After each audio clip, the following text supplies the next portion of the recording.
Hi friends, this is your pal Scott Garibay, and today I want to talk about Dungeons and Dragons, and I want to talk about the value of ignorance. What? The value of ignorance? What are you talking about, Scott? That's a good question. So I saw this at PAX Unplugged 2025, and so I was in a convention game, and they were playing Dungeons and Dragons, and everybody, scooted up to the table. Everybody said their hellos, and we started, right? And so you go around and we start, and it's the start journey, and the dungeon master's like, roll perception, and everybody's like, oh, there'll be some creatures around here, probably some wolves since we're in the forest, right? And the guy over on the right, he's like, perception, right? And he says it to the guy next to him, and he's like, yeah, just roll your attribute, right? And he's like, oh, okay, I have to roll, and my attribute here is 16, so I have to roll a 16. Oh, that's interesting. No, it's a 16, so you have a plus four.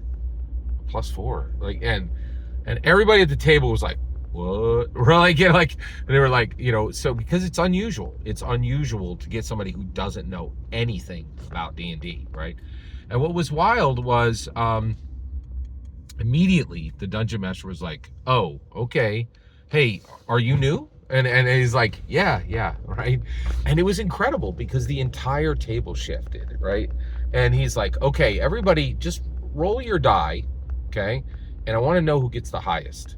And then immediately one of the other guys was like, well, you want us to report our result, right? And then the guy next to him, like, literally put his hand on his hand and was like, and shook his head. Like, hey, there's somebody here who's never played Dungeons and Dragons. Shut your mouth, right?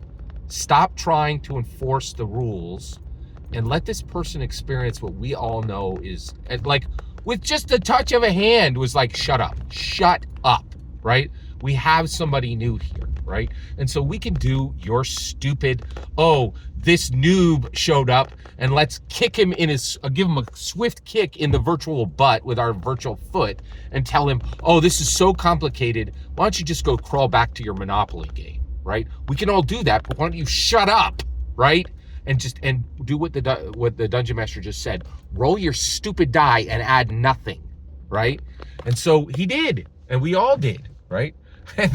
And so, like, and it was wild, right? And one guy's like, I got a 17, and the other guy's like, I got a 14, and the other guy's got, I got an 11, right? And so the dungeon master says, well, this gnome wizard over here, he got the highest perception, and he sees the wolf's path, right?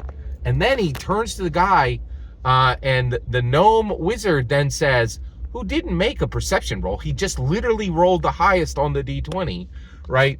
Was like, that guy then turned right to the new player who was playing who was specifically playing an elf ranger, and said, oh, hey, can you track those wolves and we can come up behind them rather than them finding us first?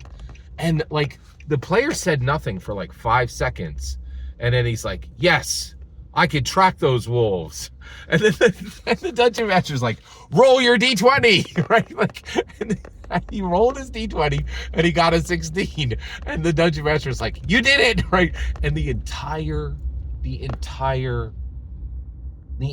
table changed, right? And we're like, there's a new person here. We all need to sacrifice the complexity of the game, sacrifice our normal experience to make this as simple and as elegant and as inviting as possible for this new person, because they're ignorant.